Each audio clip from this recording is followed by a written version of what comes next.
Hi guys. It's a session on Elasticsearch. Have you guys used Elasticsearch? Or planning to use Elasticsearch? Yes, I'm just planning to explore that on some of my personal engagements if there is an opportunity for my learning purposes. Okay, great to know that.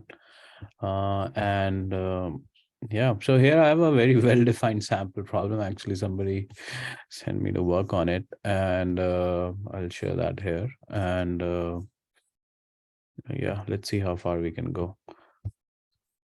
Okay, sorry. Just setting up. So this is Elasticsearch. So Elasticsearch is a DB. It's not it's like a database. It's just a database where you store your uh, text data for searching. So usually what the architecture look like, if I go here, let's go here and I'll start a new diagram here, just to give you basics overall. Usually what happens is your main data rely in your, relational NoSQL DB, your main, like, we can call it app DB, right? And they can be NoSQL, it can be SQL.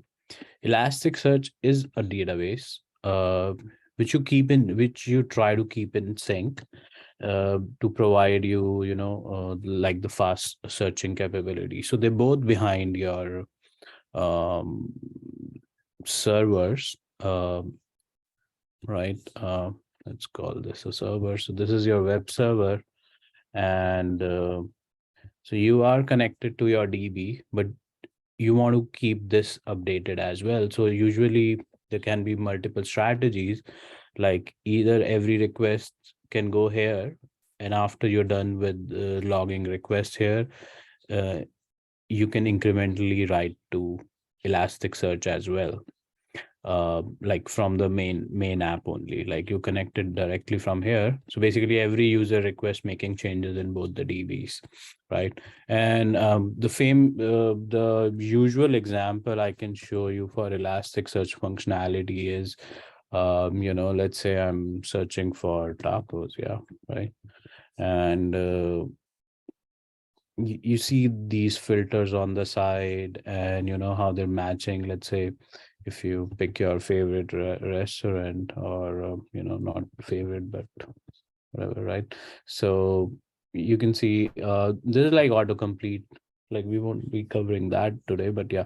So this is autocomplete. This data, there can be millions of records in your database, and SQL is usually not capable of it's not very um, you know it's not very conducive to write queries, like, let's say if I keep on adding filters here, where this equal to that, where, how in SQL we just have where clause, and we join bunch of tables and all that.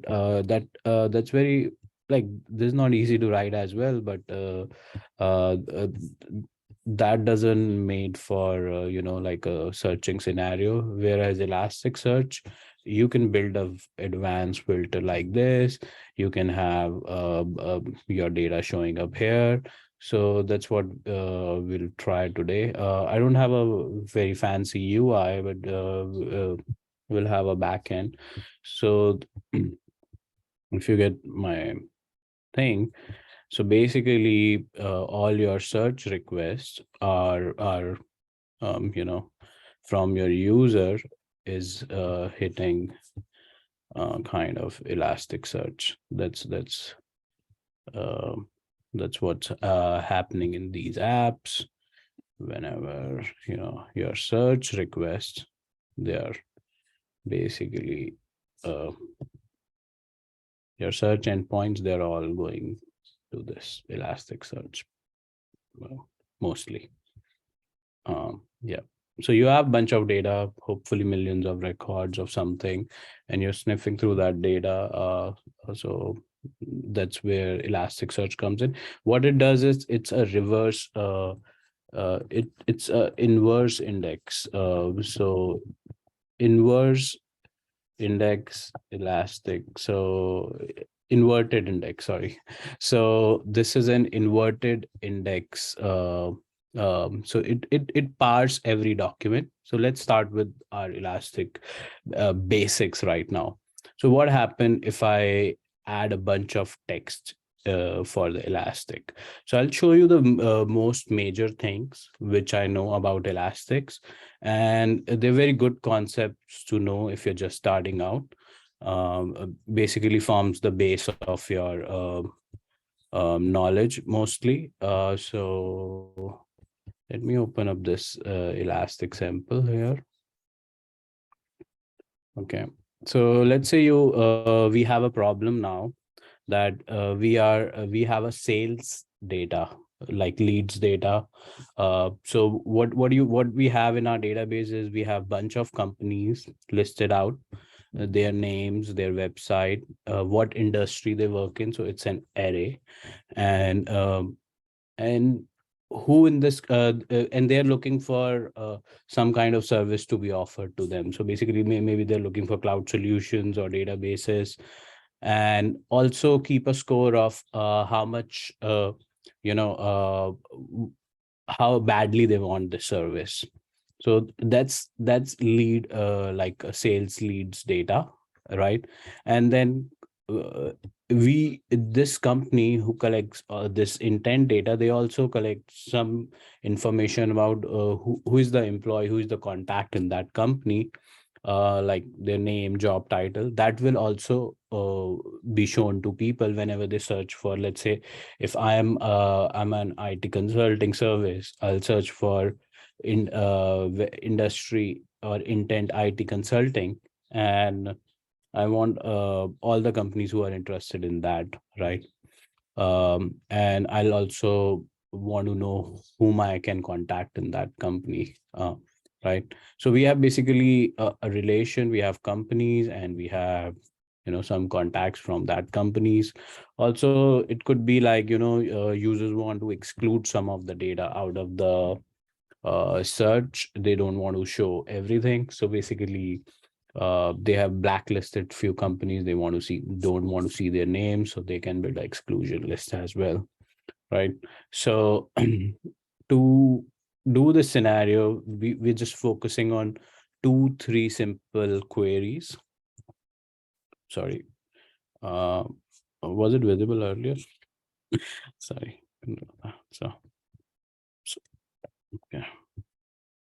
Yeah. So to do that scenario, we are implementing a free text search support on companies using their names. User can pick an company to retrieve details using the name. User can query companies using domain or intent. Company result include contact. So whenever user search for a domain or an intent, they also get the contact back. And yeah, and oops, and sorry.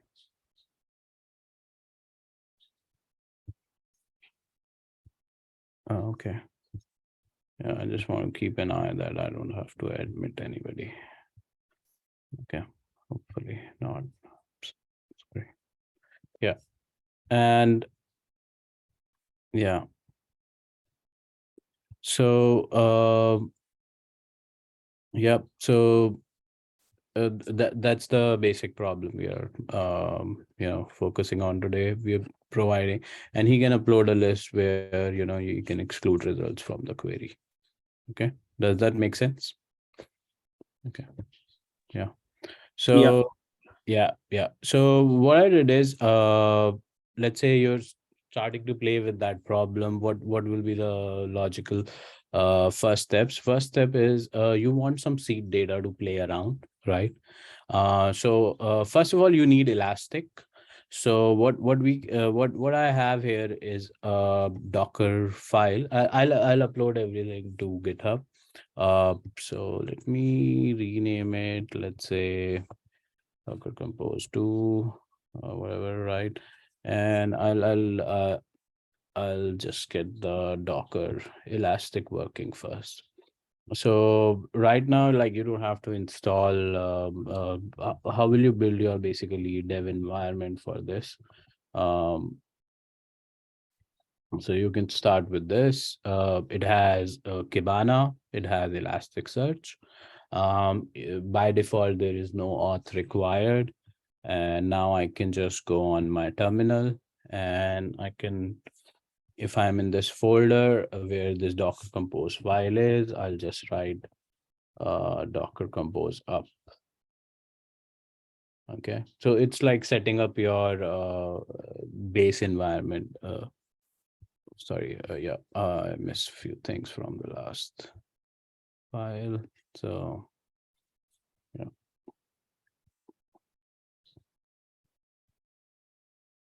okay. So by default, let's say creating yes. I think I should go with that file only. Once again. So by default, we can start our Elasticsearch locally like this. What is it? Cannot create. Oh, okay. Sorry, maybe I have it running. That's why. So yeah, so I can stop them first, just to give a whole picture. Yeah. Okay. And yeah. Okay. So now I have Elastic running on my local system. That's the installation. That's the extent of installation. And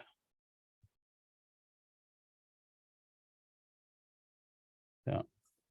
Okay. So let's give it a minute after some log stabilizers, I guess. So now I can go on my system. I can do HTTP localhost. 9200 is Elastic. It can give you information about what Elastic version it is. It's version number 8.5. That's the base endpoint of your Elastic. So whatever is your Elastic service, the host name and the port number. So by default, it's 9200 port number, and Kibana is installed here. Okay. On Kibana, you can connect to your Elastic using this dev tools tab. You can go here and you can start playing around basically. Yeah, I'll leave that there. So one of the first thing you can do is you can do cat indices. This is basically like you don't need Postman here. So this request is successful. I don't have any index here, I guess. I think something should show up. No, nothing. Okay. So there are no indexes currently, but we can create one. So I've some prepared data around that. So let's say I want to create this lead index, sales leads index, and this is the base URL, and I want to create a mapping. So mapping is the schema definition. There's a very good chart like SQL versus Elastic search, you know. I think it's in images, it can show up. So basically that's if just sorry if you understand databases, like a database is kind of an index, a table is kind of a mapping or a type here, right? And rows are documents and columns are fields. So that's so in Elasticsearch terminology, like in the SQL terminology, that's what Elasticsearch is. So let's say we have an index. We want to create an index by this name, and then you at high level you define what that index looks like. So what do you this is let's say if I am in SQL, I'll be defining create table ABC, right, whatever, right, and then I'll be defining the column names, and um, so that's the table schema, right? Column 1 is text, column 2 is whatever, integer, right? So that's what traditional database looks like. With Elastic, this is their equivalent of create table, kind of, though they say index is a DB. So we'll get to settings in a bit, but so what are the major data types in Elastic? What are the major data types in Elastics, right? So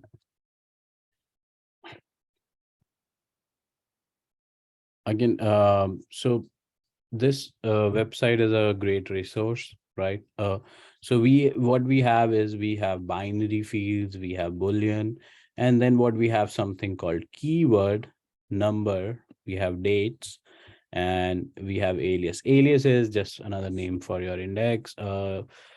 Sometimes you want to just add this alias name. Let's say you have a version 1 of something, then version 2 you don't want to drop it, like for continuous service. What you do is you create indexes, and just change the so your app will keep calling the endpoint with this alias, and and then you can just change the index behind that alias. So that's very useful in that scenario. Then what we have is objects, and we have nested. I'll discuss few of them here. So one of the important ones here is keyword, and then another is object, and then there is nested. Nested is you have object inside object, like if you're coming from NoSQL world, like the nested objects, right? And the s- very other important one is like a text field. So if I want to list here the important um metrics, the data types here is keyword, there is text, there is and then there is nested and objects. Okay, of course there are dates and everything, dates, Boolean, etc., and they understand it quite well as well. Okay, so these are the major data types. So let's look at our sample data here. Sample data we have is so I generated this data from a mocking website. Like there's a website here you can use. You can generate you know uh, a mock schema. So I generated the schema here. So I got bunch of company IDs, like basically to represent an ID. It's an integer, fake company name, website, industry. Industry can be multiple. It's an array. So you can provide, what industry a company could be. I just picked up random 10 names. So what you do is you make it JSON array, and then intent is what this company wants, what kind of service, and some score between 1 to 100, how badly they want this service. And user is again an array. It's the contact of that company with their name, address, and titles. So I use this website, and then I just download data using this curl endpoint. Yeah, and it came back with this data. Now I have this data. Now basically I'm getting myself ready into, first of all, I have to think about my problem. I want to think about my schema. I did not even do anything Elastic right now. I just thought like why I'm using Elastic, what kind of endpoints I want to sniff through this data. So that's where I am currently. Okay. And so yeah, you can see the data, the shape of this data basically. And if I show you, so this is I can download it in various formats. I downloaded it in JSON-L format. Okay, sorry. Okay, say this is a JSON data. Sorry, I clicked on something. Yeah, it is recognized as JSON. Not formatting for me. Yeah, okay. So that's what my data looks like, basically. Basically this is a commercial bank, whatever woofu.com. They're interested in marketing service and how badly they want it out of 1 to 100. And there are 3 employees who work there, basically, right? So every row is like that. And so I created a small script. How can I load this data into Elastic? First of all, before loading data, you want to know which index you want to load data from, data to. So you have your Elastic endpoint, and now we have to define our mapping first, but we can also just load data, uh, and I guess we can try that. Let's see what happens if we load data without creating a mapping. Okay. I think default behavior is it might create those index. If it doesn't, we'll create one. Okay. So this is mock data. Okay. Then I have to, sorry, activate this environment.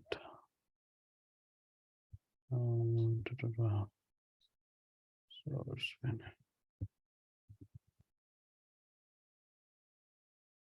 So if you see my requirement.exe file, I did not install much. I just have Elasticsearch and Pandas installed here.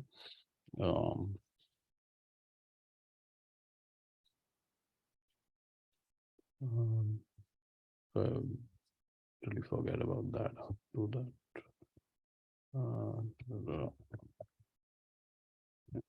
So yeah, so I have my Python environment installed here. Let's try to load data by using this script.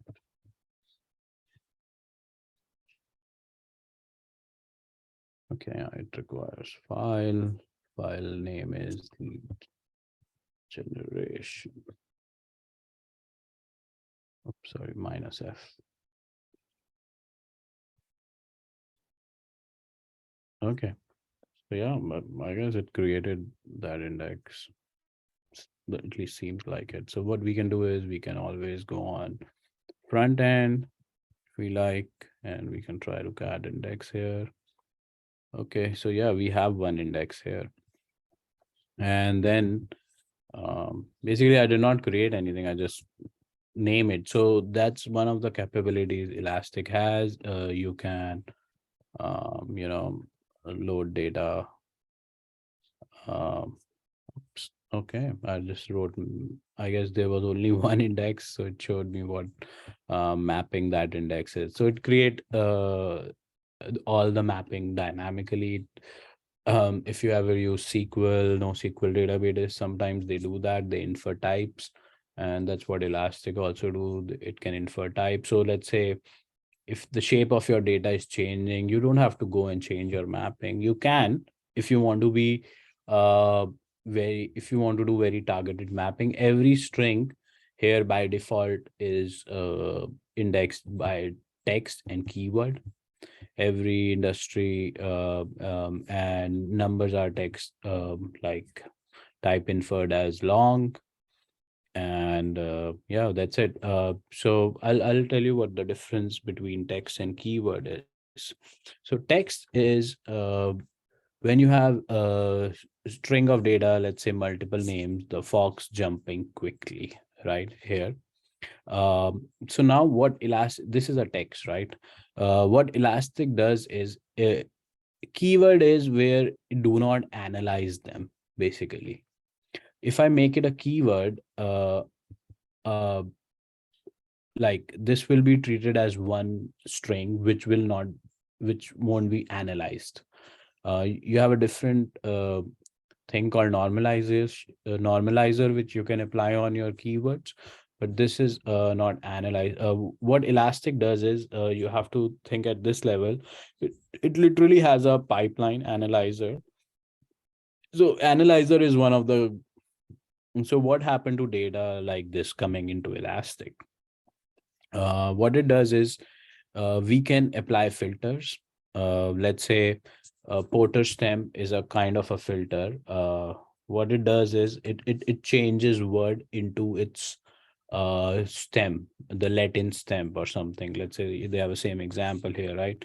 So quickly becomes quickly, because let's say user is typing for, you search for word.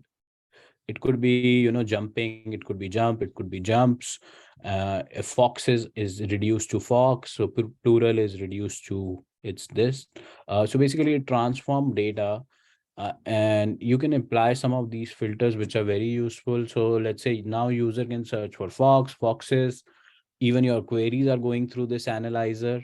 Tokenizer is what splits the word here. Default tokenizer are maybe making them lowercase, putting breaking every individual word by spaces. If you want more filters, there's a list of filters here. So text analysis, you have token filters, you have scaffolding. Scaffolding is one of the common ones. If you have dealing with Chinese words, it could be, CJK bigram, a width filter. Other important one is like stop words. So let's say you want to remove words like da, right? So now those words are gone.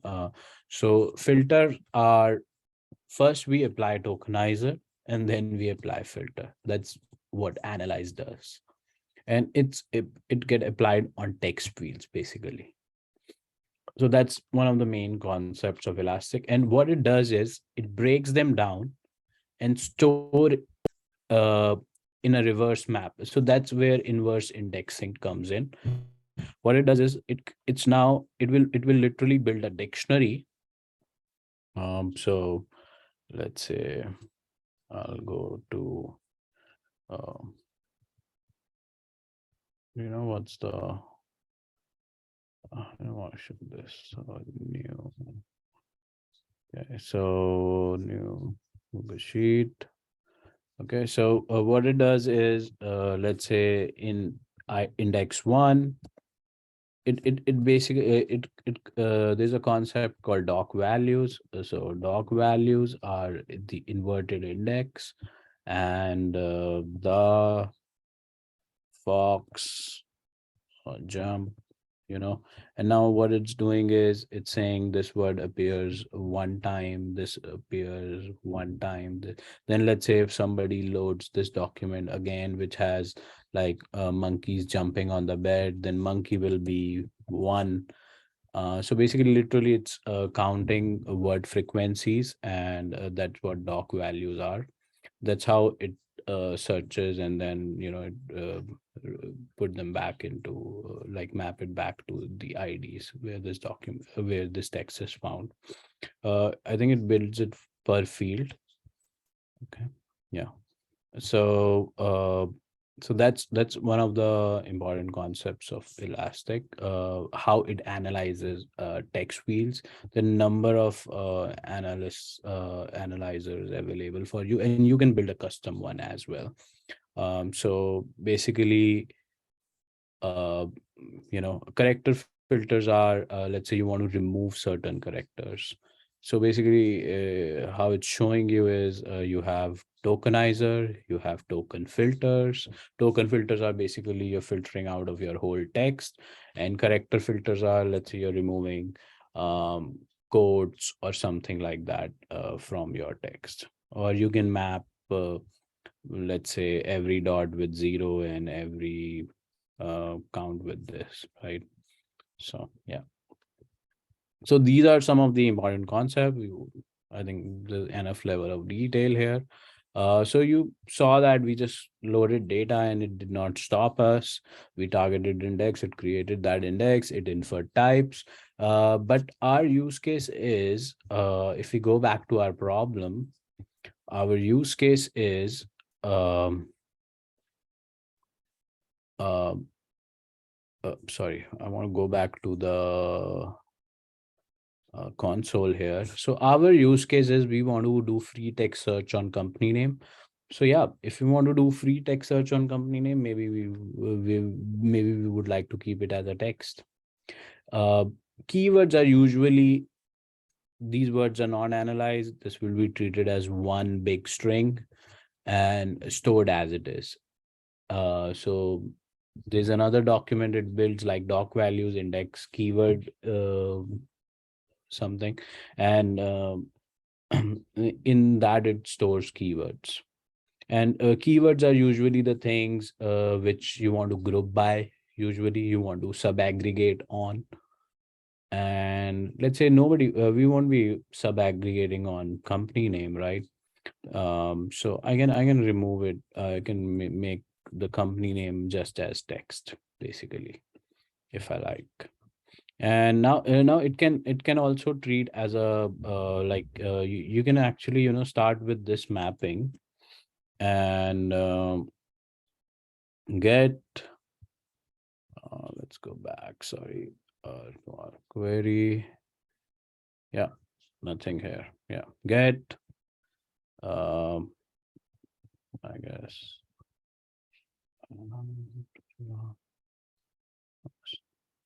what right here, get slash, yeah, lead index 01, and I want to change the mapping, let's say, yeah, posts, sorry. So I now it can be a good starting point for me. Now I can try to remove things I don't want. Let's say I don't want this to be a text, and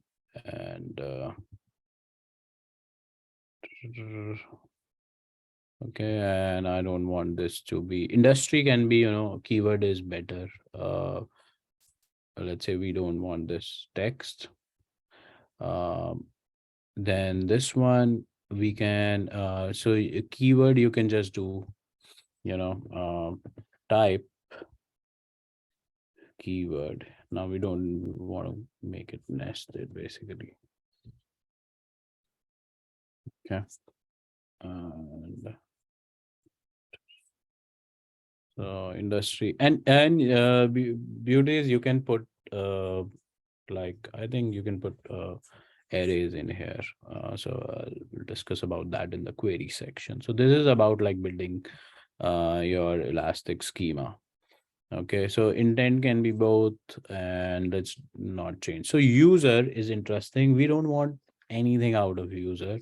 We don't care. We don't want to index it. We want to save some our space in our inverted index. We don't want it. So what I can choose is for user. It's just like we want this information, but it's all the search is always happening on. So I can just make it type object. This way I don't have to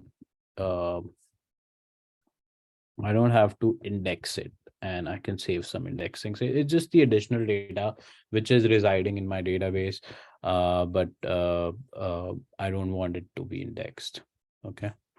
And then the website is it could be so that's interesting. So text won't be good enough. Let's say you have names like these, google.com, this. So here we'll put a custom analyzer that can give us a chance, but for now we can start with the keyword. We can start with text as well, but yeah, websites are interesting. So let's say get put, sorry, not post, put. Okay, yeah, resource already exists. Yeah, so you can never change a mapping like this. If you want to change the mapping, it's better you should drop that index first. Or but you can do, I can do elastic 0 too. Now I can target this index.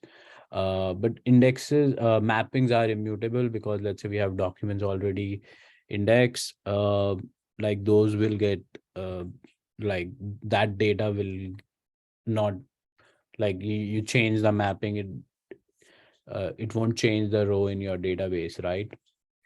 In even in database, if you are doing a schema change which is not compatible, you may have to drop that data, or and rebuild that table. So same here. There is a thing like reindex. If you ever get into this situation where you want to just rebuild everything, um, so it's a very simple, like you can copy your index to a new index, like this will copy data, this will take time, then you can do remap and then maybe try to copy back data. That's how you can do it. So that's one thing. So I want to do the same thing. I don't worry about data, because I can just reload it. So that's acknowledge true, and now I can change the mapping. So now mapping is changed.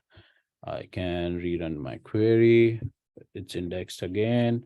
But this time, if I get mapping, how will you get mapping? You can just type like this and you can get mapping. So by the way, this is Kibana. This can be served as a very quick, playground. So now all our mappings are hopefully changed. Oops, company name, it's still, that's interesting. Why did it change it?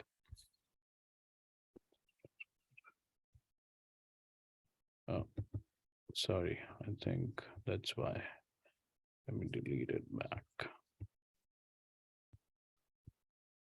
Yeah, so maybe I don't want this here. Maybe it treated this like okay, so yeah, this is good enough.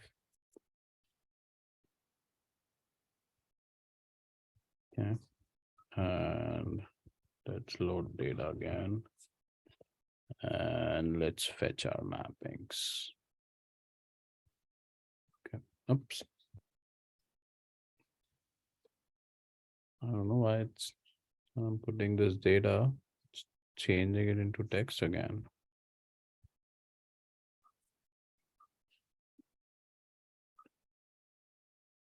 My syntax wrong here.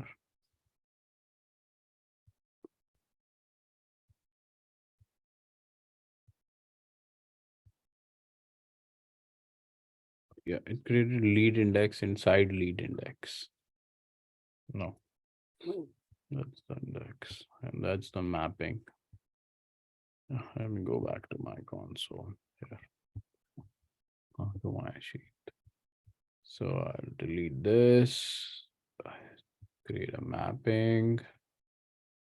It created a mapping. I'll load the data, and then I see the mapping. Okay, it is again. Yeah, this time I wanted it differently. Let's see what user looks like. Yeah, so user is yeah, enabled false is actually we'll need as a flag if we don't want it to be indexed. So here my website, I added an analyzer, custom analyzer, domain name analyzer. And how do you define custom analyzers? So basically you have a setting section and a mapping section.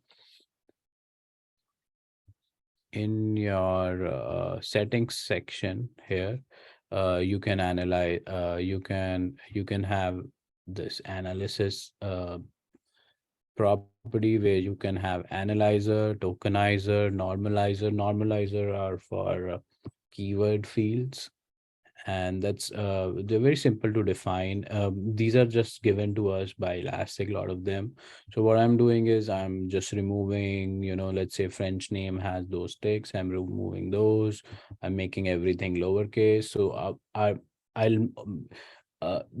the same thing, whenever we're searching on a certain field, the same rules will be applied to that field when user search will come in. It will also go through the same filters and same tokenizer.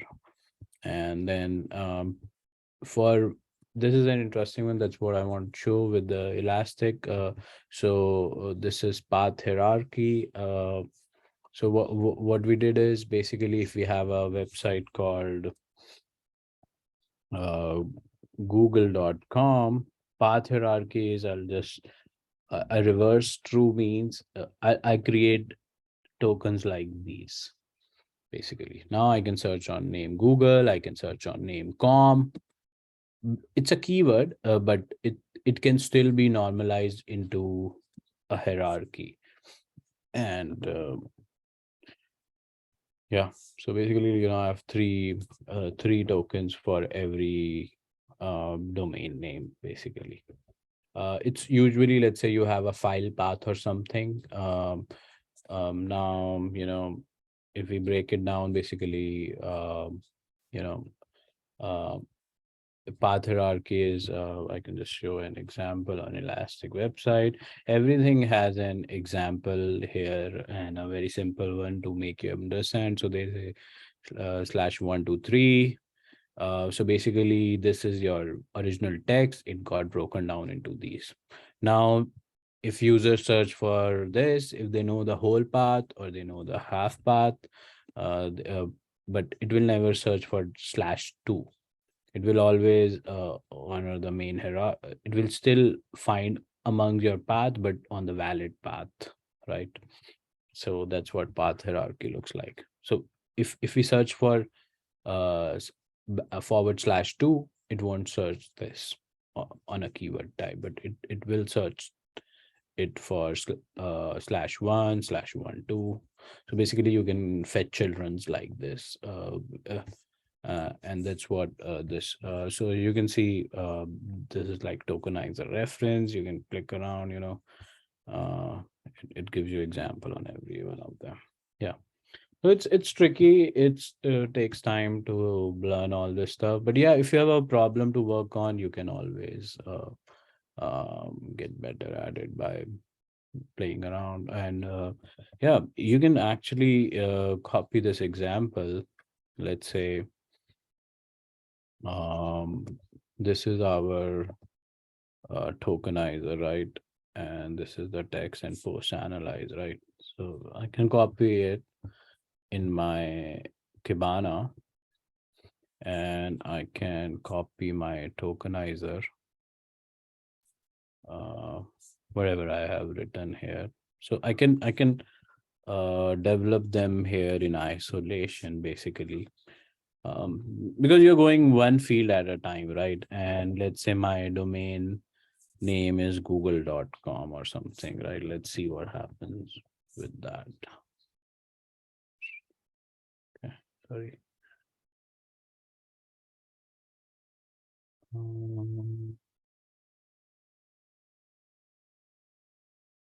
Okay. So see, I told you I'm not an expert. But that's the approach you can take. Sorry, we can stop anytime you like. Yeah, I But think that would be great. Probably I'll just look forward for this, repository in the GitHub. So I'll try yeah, to do hands-on over the weekend and probably reach out to you if you are, sure, available to help. Yeah. sure. So here's my meetup page, or you can always reach out to me on LinkedIn if you like. Sure.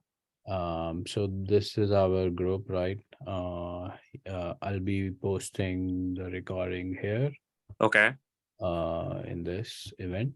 You will see our you know I'll post a YouTube link of this recording which I just recorded.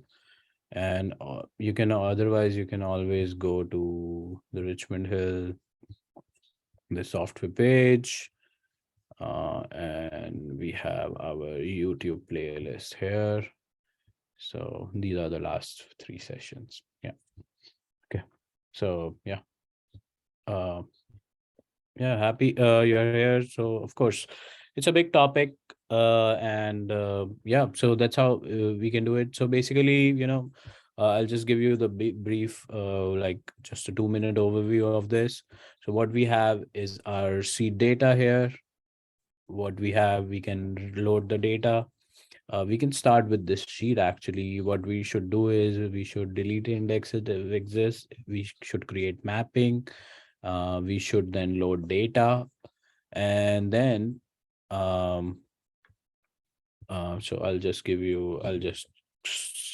sniffle through the endpoint. So what I did is I created a node app. This app contains a node app. It has endpoints you can hit, with the 3 endpoints which we were targeting to hit: searching on company name, etc., and uploading a exclusion list, right?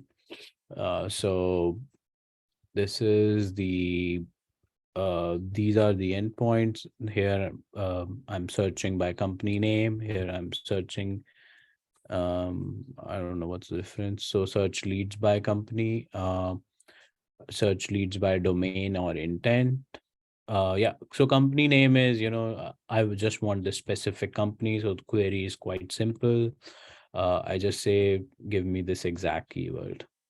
That's it. That's the extent of my query, and then I send it to Elasticsearch. Then search leads by company. This is my query. So this query has some concepts around, these has major pieces like must, should, must not. Must not is to filter it. So I used terms query to filter out my exclusion list here.